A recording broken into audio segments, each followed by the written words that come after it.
asalaamaaleykum wa rahmatullah mbokk téléspectateurs yi ñi nga xamante ni yéenay seetaan seen YouTube Pastef Kébémer ñoo ngi leen di nuyu tey dañoo fas yéene ànd ak yéen ci édition spéciale maanaam ci réew mi fi nga xamante ni fa fi la toll gannaaw ba waa Pastef jëlee nguur gi boobu ba léegi ñu fas yéene def jàngataale aussi ci discours bi nga xamante ni moom la président de la république def ci samedi ñaar ñi ñu invité nag ki ci njëkk mi ngi tudd Ousmane Diop nekk membre Pastef ki ci des mi ngi tudd docteur Pape Niane nekk aussi membre Pastef kon xam naa ñu bàyyi Ousmane mu nuyoo bu paree docteur Niane moom it daal di nuyoo. asalaamaaleykum askanu Kébémer asalaamaaleykum askanu Sénégal man la Ousmane Diop yor kàddu Pastef fii ci commune bu Kébémer en même temps nekk le chargé des élections au niveau départemental di rafetlu initiative bi nga xamante ni si ni Cheikh Mbacké jël na ko donc muy une édition spéciale bu ñuy def après l'interview qui a été accordée donc aux journalistes sénégalais, donc interview accordée par le président de la République, son excellence Bassirou Diomaye Diakhar Faye di ñaan waxtaan bi ñu fiy def rek buñ ci paree ku ci nekk tiré ci profit merci. asalaamaaleykum man la docteur Pape Niane Faye maa ngi nuyu ñëpp ñuy suivre émission bi d'abord di remercier Cheikh ci confiance bi mu am si ñun pour inviter ñu tey si discussion bi nga xam ne ñu ngi war a wax ci actualité bi te actualité bi tey ji li ko marqué mooy entretien bi nga xam ne président de la République accordé loon na ko la presse donc ñu ngi nuyu ñëpp di ñaan rek tamit lu ñu fi wax rek mu doon loo xam ni day jëriñ ñëpp merci beaucoup. maintenant kon ba ñu dalalee suñu ñaari invité muy docteur Niane ak monsieur Diop xam naa question bi ñu leen di njëkk a posé rek mooy bala ñuy dugg ci suñu sujet mooy ndax yaakaaroon ngeen ak Pastef lim traversé lépp ndax yaakaaroon ngeen Pastef ex au pouvoir question boobu moom lañ leen di njëkk a posé yéen ñaar ñëpp. merci beaucoup Cheikh Mbacké ci sa question bi nii nga posé yaakaar naa ni fi ñu tàmbalee ak fi ñu agsi amul kenn ku nga xamante ne si ni nekkoon na lu muy naatable parce que nee nañ garab moom boo ko jëmbatee def ci li nga ci war a def suuxat ko tàggat ko mën nga ci am un résultat probant Pastef ba muy door gis nañ ni amoon na jafe-jafe yu bare mais au fur et à mesure ñu doon dem pas yu ñu doon teg jalon yu ñu doon poser rek dafa wane woon que ni nii ñii yoon bii ñu jël buñ ko wàccul muy dëggu muy loo xamante ni si ni lu jub kese moo ko tax a jóg mu nekk ay leader yoo xamante ni si ni Sénégal kese moo leen yitteel képp koo xamante ni si ni amoon nga un bon sens rek xamoon nga ni on allait obtenir un résultat probant on allait accéder au pouvoir donc pour dire que ni le résultat que nous avons eu au soir du 24 février donc au soir du 24 mars autant pour moi 2024 nekkul loo xamante ni si ni mbetteel la donc ci Ousmane Diop loolu laay tontu ci question bi nga xamante ne si ni donc elle est la première question qui m'a été posée. waa Cheikh ñu ngi lay remercier bon pour répondre à cette question boobu je pense que c'est très facile parce que ñun doon na ñoo xam ni peut-être que auparavant amuñu woon benn engagement politique maanaam c'est-à-dire que on ne faisait pas de la politique du militantisme mais n'empêche amoon nañ estime si yenn politiciens yi ba tax doon nañ leen suivre. Mais le déclic est arrivé avec le président Ousmane Sonko en 2015. Moi, j'étais encore à l'étranger, moi, en Chine. Donc, en suivant le parcours du président Ousmane Sonko, des amis et moi, dans la chambre d'université d'un ami, on a mis en place, c'est là-bas, dans notre université, c'est là-bas où est né Pastef Chine. Donc te li ñu dugaloon ci Pastef Chine boobu moo doon benn conviction parce que gis nañ la personne les idéologies qu'il véhiculait ñu jàppoon ni tamit kii koo xam ne tey jii idéologie peut-être que ñu bëri jotaguñu ci message am mais buñ jotee ci message am les Sénégalais vont épouser ce message ci loolu aussi lañ commencé di xeex depuis 7 ans donc aussi malgré que on était à la diaspora que ça soit ci dëkk yu ñu jaar yëpp depuis 2015, que ce soit en Côte d'Ivoire, au Niger, en Gambie, partout où on est passé, def nañ lépp loo xam ni mënoon nañ ko ci Pastef, c'est-à-dire que ñu ngi doon identifié wu à travers ce parti-là di ci xeex. Donc xamoon nañ ni xëcc bu dakkul dikk comme ni ko wolof di waxee, ci loolu la ñu jàppoon ni tamit tôt ou tard bu ñu jàppee li nga xam ni moom la ñu gisoon ba convaincre ñu, parce que si amoon nañ des parcours yoo xam ni aussi ça pouvait nous permettre peut-être de militer avec le pouvoir, c'était plus facile, mais on n'a pas fait ça parce qu'on croyait à ce projet. Peut-être que moi je peux me dire que je croyais pas à ce résultat très qui est arrivé trop vite, mais je m'étais dit que avec le Pastef, tôt ou tard, on ne peut pas partir jusqu'à 2035 sans arriver au pouvoir. jërëjëf docteur, jërëjëf monsieur Diop, kon mel na ne yéen ñaar ñëpp ci seen kàddu buñ ko dégloo maanaam Pastef excès au pouvoir yéen bettu leen woon, waaye nag gannaaw ba Pastef excès au pouvoir nag ba pare ba installé wu wax ji dafa jóg, opposition bi nit ñi jóg daat ne président li muy wax bëriwul, président def ne pat rek premier ministre moom mooy def lii moom mooy def laa, ba tey ñu gis ne le président de la république dafa def benn entretien avec la presse. waaye question bi ñu leen di posé yéen ñaar mooy ndax teelul président de la république génn di wax ak sénégalais yi, ndax 100 jours maanaam 3 mois et quelques, est-ce que wax fi dara xaj na fi, ndax teelul ci initiative bi mu jël nii ne day def benn entretien avec la presse. Loolu mooy question bi nga xam ne moom lañ leen di posé ba tey yéen. waaw Cheikh Mbacké di rafetluwaat encore une fois sa question. Moi je pense que ni décision bi nga xamante ne si ni président de la république jël na ko wax ak askanu Sénégal nekkul loo xamante ne si lu teel la, dans la mesure où liñ daan gis moom mooy buñ daan fal président bu ñu toogee tuuti rek daanaka bitim réew lay dem def sa communication, donc voilà, presse internationale et autres, daaw ñu privilégier donc nos médias locaux. Donc pour dire que ni rek lii nii vraiment c'est à saluer. En plus de cela, donc le président de la République a eu à réaliser vraiment donc des choses très importantes yoo xamante ne si ni war na mën a jël micro wax. xam nga xëy na peut-être boo ko gisee il est très serein, très calme ci ay faits et gestes, mais boo ko déggee rek avec sa communication ornée de vérité lumineuse da nga naan kii warul toog lu yàgg sax waxul, ndax bu waxee rek dafay leer ci bopp nit ki ba nga xamante ne si nii quelqu'un qui ne se réclame pas de ce régime sax bu fekkente ne si nii dafa wax rek te yàlla tax dina xam ni kii nii kat président bii nii ñu fal le 24 mars 2024 président la boo xamante ne si nii macha allah leen ko doon xaaree mi ngi ci yoon boobu noonu nga xamante ne si nii vraiment wàccu ko te yoon bu jub xocc la, si nous pouvons nous exprimer ainsi. mu fekk fi nag loo xamante ne si nii on peut dire que ni wax na ko ci kàddoom, tous les signaux étaient au rouge, avec des sabotages yoo xamante ne xëy na peut-être au cours du débat dinañ gën a développer pour dire que ni ce n'est pas du tout tôt que le président prenne la parole donc pour s'adresser à la nation sénégalaise bi nga xamante ne si ni ñoom ñoo am kóolute, am cofeel, am mbégte fal ko, pour di am nag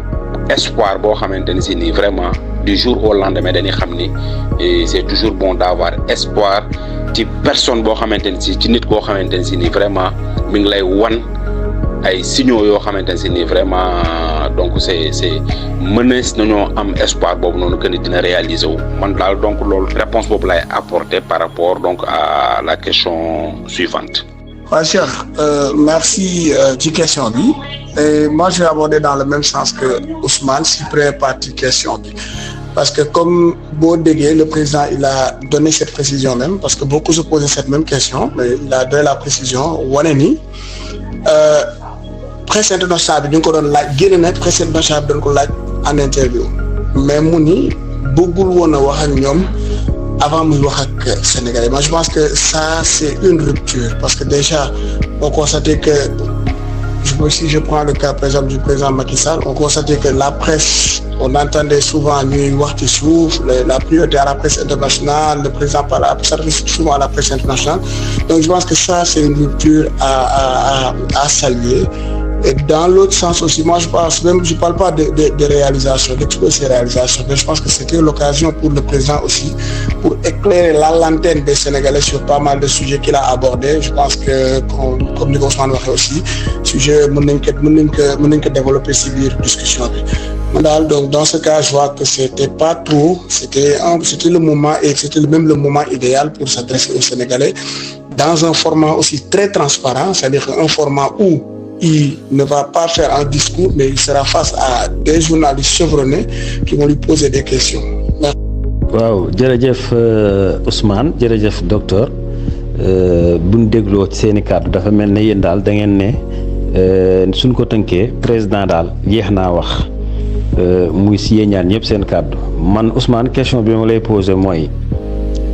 yow wax nga ne président am na lu mu fi réalisé loo xamante ni war na ko wax askan wi léegi li ñuy laaj mooy président moom lan la fi réalisé parce que tam 100 jours est-ce que nit mën na fee réaliser loo xamante ni mën na ko waxtaan ak askanam lan la fi président réalisé loo xamante ni war na mën a waxtaan ak askan wi. waaw Cheikh Mbacké comme li nga ko wax xam nga moom sax nee na def un bilan tenter de faire un bilan vraiment c'est hasardeux mais n'empêche bu ñu xoolee 100 jours comme ni ñu ko waxee donc il est parvenu à réaliser beaucoup de choses yoo xamante ni sax xëy na peut-être sénégalais yëpp xamuñu lépp. xam nga bi mu ñëwee nee na la première chose qu'il a eu à faire c'est de consulter des experts sénégalais concernant la situation du pays ce qui lui a valu donc ce qui lui a valu mu mën a jël yenn décisions yi nga xamante ne si ni sénégalais yëpp dañ ko ci doon xaar xam nga boo ñëwee en quelques jours nit ñi di wax denrées de première nécessité yi nit ñi di wax facture d'électricité yi facture eau nit ñi di wax ni emploi amul nit ñi di wax ni dund gi metti na nit ñi di wax ni xale yi amuñu liggéey nga ñëw yow li nga njëkk a def moom mooy rassurer la population amoon ay bor yoo xamante ne si ni xëy na peut-être bor yooyu noonu njattoon nañ réewu Sénégal ba nga xamante ne si ni mu allégé ko baykat yi nii nga xamante ne si ni seen saison la ñu toll mu nekk à coût de milliards il est parvenu à rembourser en intégralité cette somme-là yoo xamante ne si ni leen daan toog ay 5 ans 6 ans voire 10 ans à compte-gouttes lañ leen ko daan jox donc mu ñëw def loolu noonu donc muy nekk acte boo xamante ne si nii fépp fu baykat nekk ci Sénégal nga far ci coalition beeg nga ñàkk fee far reconnaître nga ni président kat li mu def lu rëy la loolu ñu ne déetawaay ñu ñëwaat ñu naan danañ ko def ak duñ ko def ak mën na nekk ak mënul nekk les denrées de première nécessité maanaam pour comme dañuy tënk rek mu def en sorte que def une réduction considérable début bi ñu naan jaro ko woon ak jar na ko waaye léegi déggatoo kenn wax ka ci toujours dans le panier ménager ñëpp sentir nañ que ni am na benn amélioration boo xamante ne si ni góorgóorlu yeeg parents yeeg ñëpp ñu ngi koy sentir loolu weesu nga jël en compte les étudiants loo xamante ne si ni c'est des problèmes qui ont perduré par rapport à leur bourse étudiants nga xamante ne si ni boo amee bagam rek surtout sunu étudiants yi nii nga xamante ni dañ leen di comment dirais-je orienté dans différentes localités pour ñu mën a jël def leur prise en charge c'est tout un problème nga ñëw def en sorte que mu am un remboursement de temps de mois yoo xamante ne si nii donc lu ñu réaliser la en un laps de temps et parmi tant d'autres la liste est loin d'être exhaustive pour wax que ni rek gouvernement bii nii li ñu réaliser gouvernement doon na fi toog pendant 5 ans mën naa ni du sax def un quart ak ñun li ñu defagum en 100 jours donc pour dire que ni ñun kon bu ñu defee 2 ans wala 3 ans voire le mandat bi nga xamante ne si ni c'est de 5 ans kon fan la ñu jëm donc voilà on a bon espoir et que d'autres choses seront réalisées donc sous peu nit ñi di ci teg seen bët pour wax ni vraiment le Sénégal est prêt à décoller et il décollera inchallah avec ce régime. jërëjëf Ousmane ci réalisation yooyu nga tudd nga ne président de la République def na ko kon mel na ne amoon na kon moom lu mu war a wax ndax bu fekkee ne réalisation yooyu nga tudd yëpp moom def na ko ci 100 jours wala moins de 100 jours kooku waroon na génn wax bu yàgg docteur dañuy ñëw ak yow ci beneen question ndax dañoo dégg le président de la République mu ne dañoo waxoon ne duñu wàññi ceeb bi te wàññi nañ ceeb bi ñu wax leen ne danañ renégocier les contrats te incha allah danañ renégocier les contrats te danañ gis ne aussi contrats yi buñ ko renégocier ba pare Sénégal dana ci amaat beneen ndam docteur sincérité boobu nga gis président di ko waxe ak courage bi mu koy waxee est-ce que yaakaar nga ne bu ñu renégocier les contrats Sénégal dana ci am ndam ak ban jàngat aussi nga am ci courage bi le président de la République am suy wax yenn kàddu yi. Cheikh da nga poser question bu am solo parce que dafa am ñaari point yoo xam ni dañ ko ci laal c'est-à-dire que mooy njëg gi wàññeeku yi ak renégociation des contrats te boo déggee aussi le président c'est-à-dire que il n'est pas juste dans la théorie mais c'est dafa doon yoo xam daf ko annoncé mais expliquer comment c'est quelle procédure il va utiliser pour renégocier les contrats ou quelque chose comme ça. Imagine, regarde ce que le président dit avec la logique. Si tu regardes am na quelques jours le ministre du commerce bi ñu waxee waxu farine bi dafa génn wax ni y avait des irrégularités mu ni parce que ñaari compagnie mënuñu dem jënd la farine ci à l'étranger benn entreprise bi nga xam ne moo gënoon a mag sax jëndee moins cher que jëndee plus cher que entreprise bi gënoon a ndaw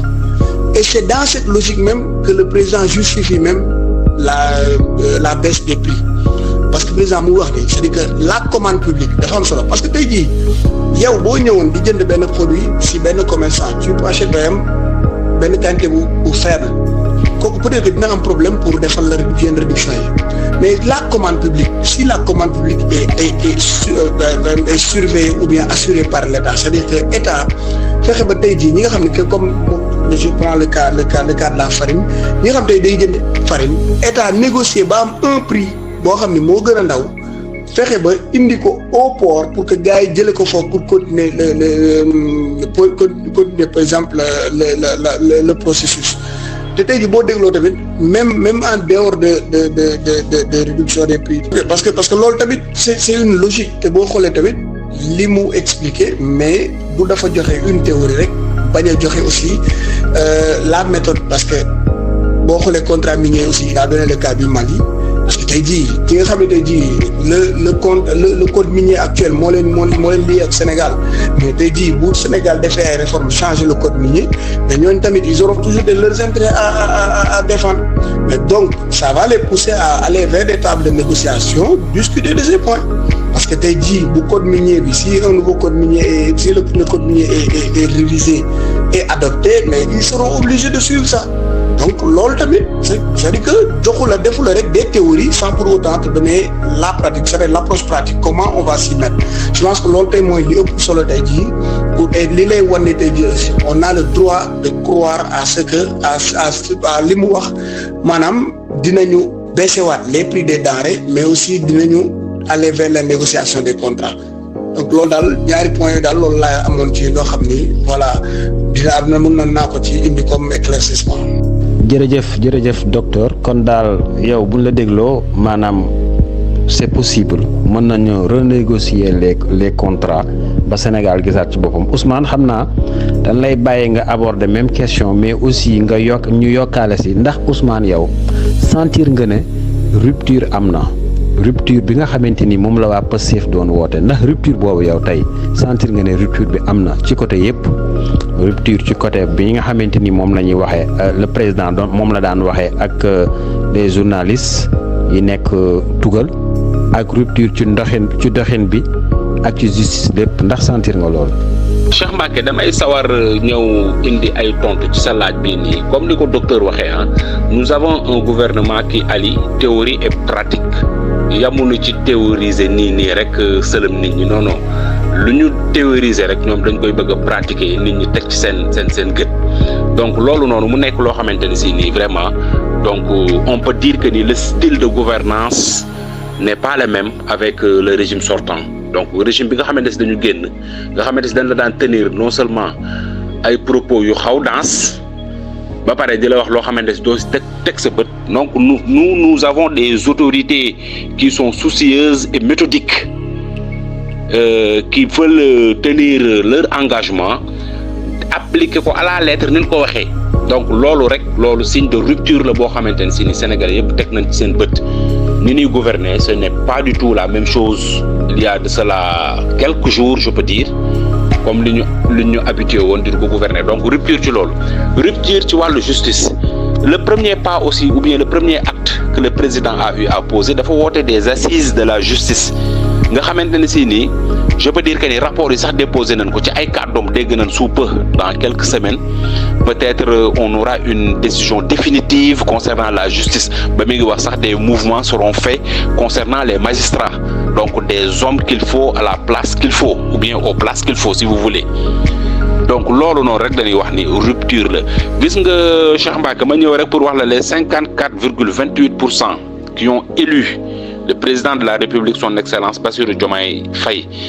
espoir bi nga xamante ne si ne am nañ ko ba fal ko espoir boobu noonu naxasaayul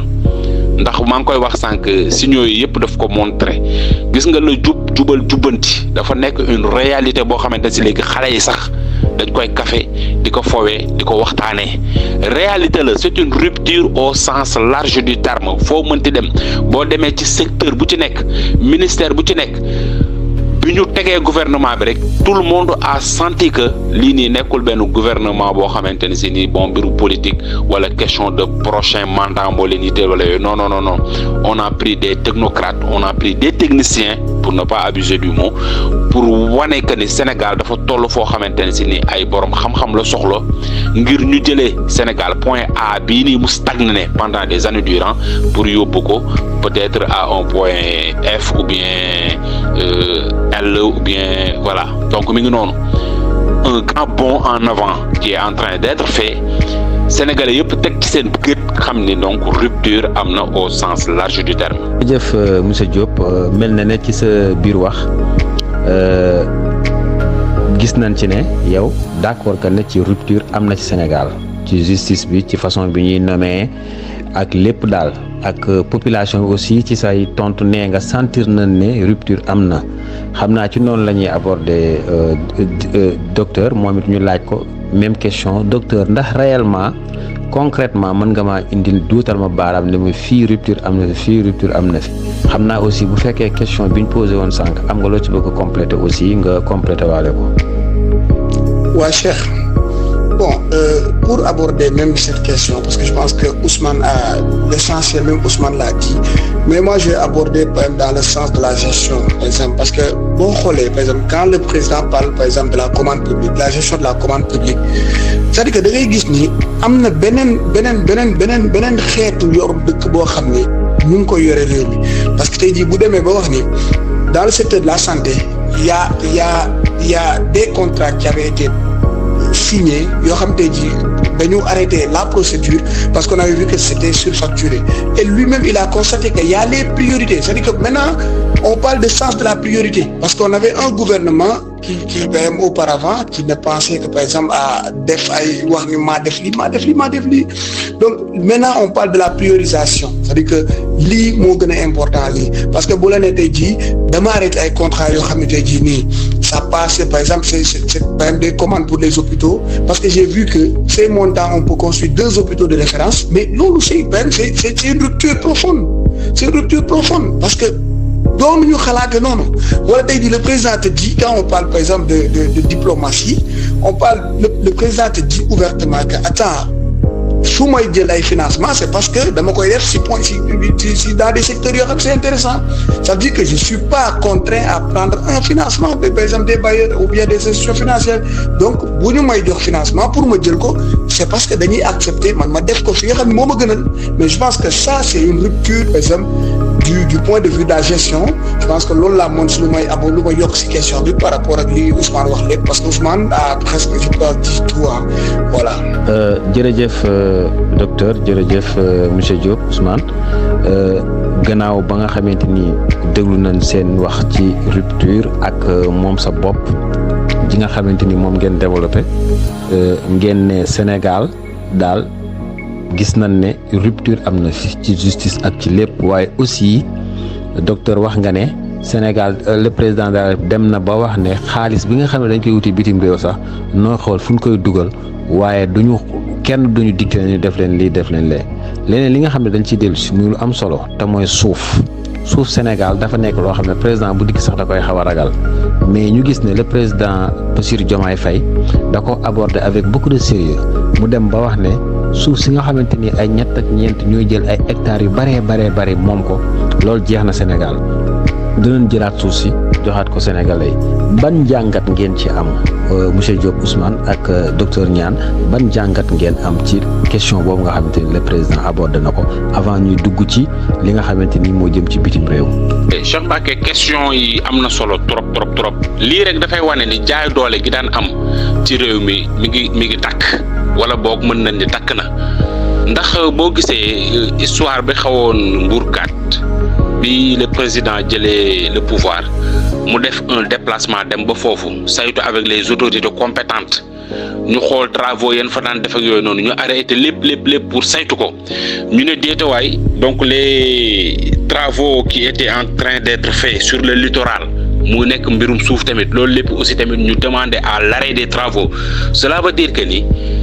monsieur le président de la république jox na loolu gëdd boo xamante ni si nii maanaam caaxaane wu ko fooyewu ko et ceci ne date pas d'aujourd'hui si vous vous rappelez avec l'histoire de Ndingler l'actuel président de la république moom moo porté woon ce combat là avec un riche homme d'affaires boo xamante ni si nii contre une population ci ay problème mu suuf ak yooyu noonu donc loolu day wan ni yitteel na président de la république et que loolu noonu jaay doole bi daan am donc wala ñëw jël nit ki forcé ko ci loo xamante ne si ni jaarul ci benn yoon donc loolu mën nañ am espoir que ni loolu moom dafay jeex surtout concernant le foncier donc Sénégal dafa bari localité yoo xamante ne dafa am problème de foncier donc président de la république yoon bii ni mu jël même bu mënul régler lépp aussi tamit bëgg na teg mbir yi ci raay bi nga xamante ne si nii donc moom mooy yoon pour wane que ni donc vraiment justice doit être rendue donc à ceux qui ont subi vraiment du tort wala de l'injustice concernant le foncier daal waaw loolu daal vraiment def nañ jàngat boobu noonu aussi am nañ ci yaakaar. waa Cheikh man si Ousmane abordé rek laay abordé parce que tey jii aussi boo xoolee je pense que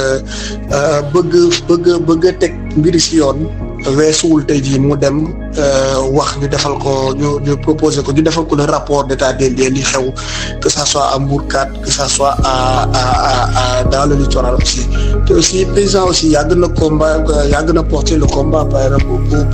par rapport au foncier rural parce que tey jii am na lu am solo loo xam ne man jàngat naa ko si waxtaan bi surtout bi muy wax ak ñi nga xam ne ñu bëgg a def agrobusiness parce que tey jii c'est boo xoolee li ngay constater mooy le président est toujours dans sa logique parce que le combat de Ndingler il disait que il ne veut pas que ces populations qui avaient les terres à valoriser deviennent des ouvriers agricoles yoo xam ni day ñëw di leen exploiter di leen fay à coup de miettes donc mu ngi inciter les agrobusinessmen à ce que ñu dem ñooñu nga xam ne ñoo yor terre li ci liggéey mais ñu dem essayer de voir comment ils vont faire des partenariats parce que tey jii agriculteur bi nga xam ni peut-être que 3 mois lay bay mais peut-être qu'il a pas les moyens parce que day gis koo xam ni il a des hectares il profite de la saison des pluies pour développer pour gérer son business mais ce gars-là si l'agrobusinessman lui propose un modèle ou bien un projet où ils vont travailler en partenariat et 12 mois mais il va pas refuser parce que moom c'est la terre suuf la xam bay la xam mais tey jii man ma yor samay terre yoo xam ni même su dee dama ko hérité de mes parents j'avais pas de papier j'avais rien mais si tu peux me proposer un modèle de partenariat mais équitable mais ils vont accepter et je pense que ça aussi c'est une chose c'est une idée qu'il a développée mais aussi que les Sénégalais doivent mûrir aussi pour voir parce que c'est une très belle opportunité moi je pense que dans le cas du foncier voilà moi je pense que aujourd'hui cette idée moi je pense que ça doit être mûri et nous-mêmes la population nous devons essayer de voir comment mettre réellement en action cette idée parce que tey jii tamit lu yenu maanaa la gars yi ñu ngi utiliser terre yi même s'ils n'ont pas de papier ñu ngi ciy valoriser ñu ngi bay ñetti weer mais proposer leen un partenariat vous travaillez ensemble et là boo mënee def forage au lieu de d'utiliser les terres 3 mois mais vous partez sur 12 mois là vous valorisez les terres vous essayez de suivre la procédure pour avoir les documents donc je pense que sur point boobu aussi bon loolu laa ci doon wax jërëjëf docteur jërëjëf monsieur Diop mel na ne ba tey bu ñu dégloo seen wax mën nañ koo méngale ndax yéen ñëpp mel na ne ànd ngeen ci li nga xam ne moom la président di dogal maanaam li ñëpp bokk ñëpp yam ci ñenn ci askan wi rek bañ koo jël pàccoo ko te mooy suuf si man xam naa loolu daf ñuy ubbil bunt nag ñu dugg ci actualité internationale ndax dañoo gis CEDEAO dafa am problème ba ñetti pays génn ci muy Mali, Niger ak Burkina tudde seen bopp alliance des États du Sahel président Diomaye nag ci loolu waa CEDEAO daat koy tap ab ndomba tànk envoyé spécial ne ko demal ba fexeel ñu xëccal ñu ñooñu ñu dellu siwaat ndax CEDEAO bi benn la. question bi ma leen di posé nag yéen ñaar mooy Ousmane monsieur Diop question bi ma leen njëkk a posé mooy ndax yaakaar nga ne le président de la République mate na ko ndaw loolu mu nekk ndax mate na ndaw nekk président envoyé spécial CEDEAO ndax mate na ndaw li ndax bu ñu gisee moo gën a tuuti ay at ci ñafa ne mais moom lañ yebal ndax mate na ndaw li. waaw Cheikh Mbacké waaw di am un sentiment de satisfaction et une fierté notoire concernant notre président machallah malgré qu'il est jeune. Donc cela montre encore une fois que ni compétence intégrité donc loyauté yooyu yëpp dafa dajaloo ci nit ki ba nga xamante ne si nii acte yi mu njëkk a posé rek bi mu jëlee nguur gi donc à travers ses voyages au niveau de la sous-région donc def dëkk yu bare avant muy dem sax à l'Occident yaakaar naa ni loolu rek mën na ko valoir à ce que ñu choisir ko jox ko une mission aussi redoutable ou bien aussi complexe su fekkee mën naa exprimer wu noonu am nañ yaakaar bu baax a baax ci moom qu'il est capable même de faire plus vu son intelligence vu son intégrité comme ni mu ko waxee vu aussi sa diplomatie donc dans les actes qu'il a eu à poser boo ko xoolee toujours ak dal bi mu am da nga naan le président de la république macha allah yàlla na ko yàlla lafal cat am na intelligence boo xamante ne si nii ak dal boo xamante ne si loolu rek mën na ko may lu mu bëgg bu fekkonte ne si nii il n'est pas à la hauteur CEDEAO ak problème bi mu am AES alliance des États du Sahel duñ ko mën a mos a confier étant donné que ni sax am na des anciens yoo xamante ne ñoom ñoo ko jiitu fuuf ci mbirum nguur mais teewul dañ faa bàyyi noonu donc porter leur espoir donc ci son excellence donc le président Bassirou Diomaye Faye donc pour wax que ni am nañ yaakaar que ni mission bii ni ñu ko confier il aura un bon résultat et il va parvenir donc à vraiment réunir donc toute l'Afrique bi nga xamante ne si ni vraiment lu ñu yàgg jooytu la lu ñu yàgg bëgg la une Afrique unie à travers donc alliance yi nga xamante si ni mëne nañ ko par-ci par-là donc voilà ñuy koy ñaanal aussi tamit di ko accompagner par des prières à ce que mission boobu noonu mu accomplir ko avec comment dirais-je brio. jërëjëf monsieur Diop Ousmane ñu ngi lay sant bu baax kon ñu koy accompagner moom président de la République ak ay ñaan comme noonu nga terminé di ñaan yàlla mu réussir docteur dañuy ñëw ak yow ci même lancé maanaam ci problème CEDEAO docteur ndax yaakaar nga ne Mali ak Burkina ak Niger indiwaat leen dana yomb ci le président de la République Bassirou Diomaye ndax loolu dana yomb ci moom tâche boobu noonu ñu ko jox ndax loolu moom le président Bassirou Diomaye dana yomb ci moom ak it diplomatie noo ko gisee aussi au niveau international ñi muy imposé woo ci sous-région bi ak France et partout noo ko gisee. Cheikh xam nga tey jii boo xoolee dafa am lu ñuy constaté c'est-à-dire que président Bassirou Diomaye dafa nekkoon dans l'opposition am loo xam da ko doon xeex te loolu mu doon xeex dafa bokkoon ci lu ñuy wax souveraineté indépendance de l'Afrique que l'Afrique prenne ses responsabilités bi mu arrivé au pouvoir aussi am na loo xam ni def na ko c'est-à-dire que il a veillé au rapport de bon voisinage dem dans tous les pays par exemple dans tous les pays de la sous-région gis seen i njiit te tey jii ñi nga xam ne ñoo nekk ci AES dafa am benn idée boo xam ne dañ ko am c'est-à-dire que France dafa am ay coup d'état yoo xam ni France da koy pare dafa neex France am coup d'état yoo xam ne neexul France c'est-à-dire que am na ñoo xam tey jii dañuy arriver au pouvoir avec les armes mais puisqu'ils ont des idées souverainistes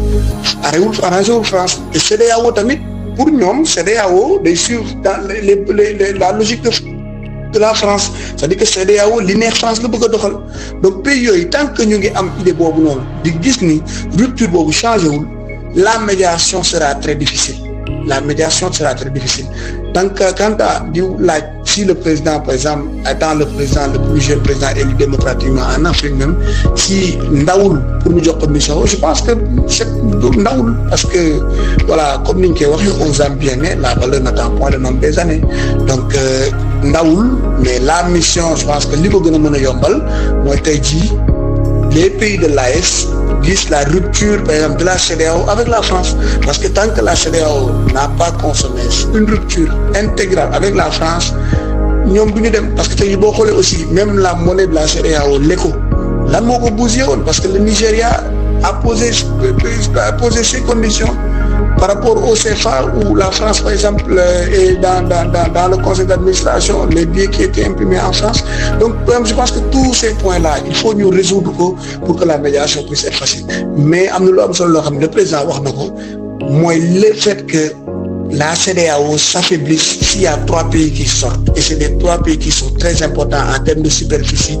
de l'Union régionale. Je pense que loolu par exemple mooy lu ma mën ci lu may wax ci point boobu. waaw Cheikh Mbacké xanaa di rafetlu rek initiative bi une fois de plus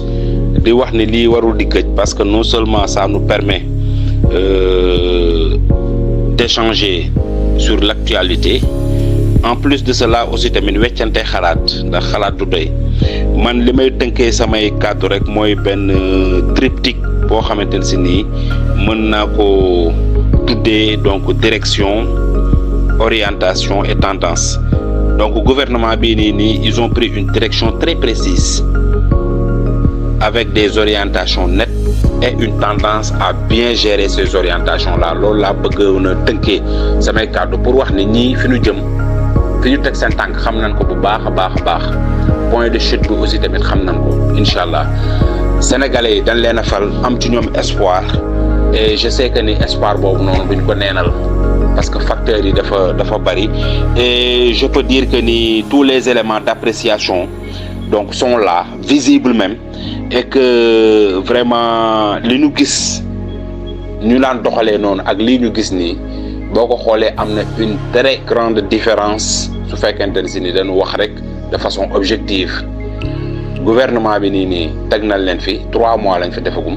nit ñi sax des fois dañuy fàtte ces 3 mois là defe ni que ni on a fait des années, mais 3 mois rek lañ defagum. Les gens sont pressés, tendance bi ñëpp xam nañ ko, c'est ce qui se réclame de l'opposition, ils n'ont pas d'idée, amul benn débat d'idée bu ñu la mën a tegal, sinon bu ñu waxee rek da ngay bëgg du mooy yow dem sa yoon. Mais ñun ñi ngi fi ñu nekk avec un objectif très précis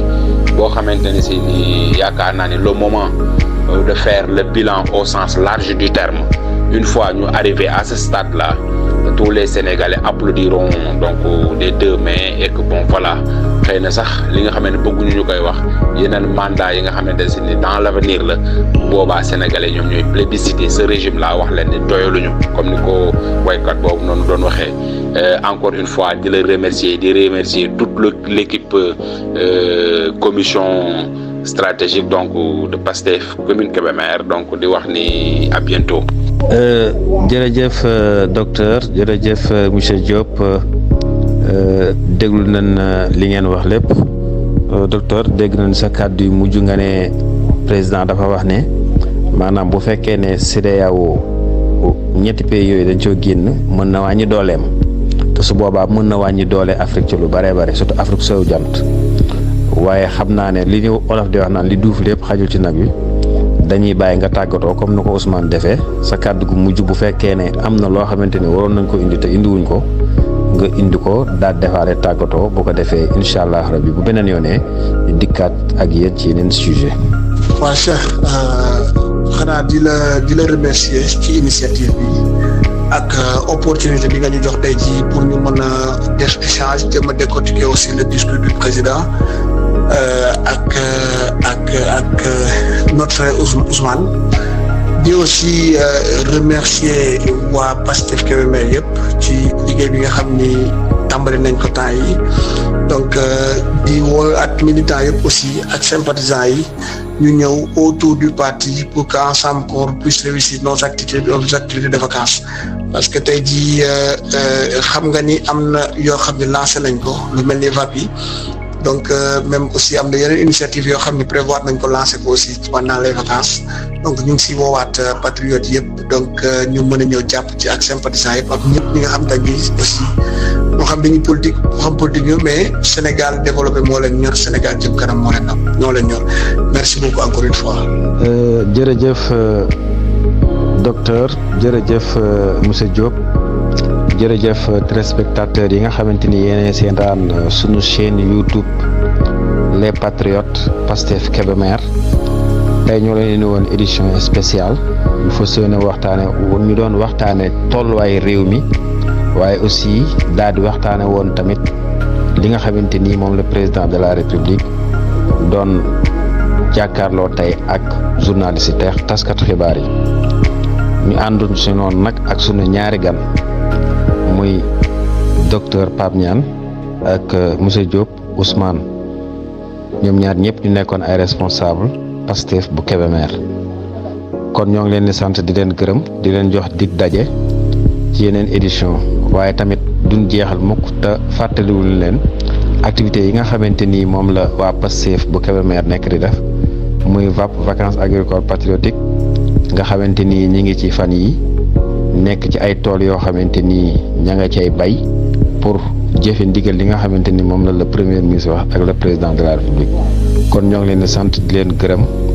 di wax asalaamaaleykum wa rahmatullah di leen jox dig daje ci beneen jërë ngeen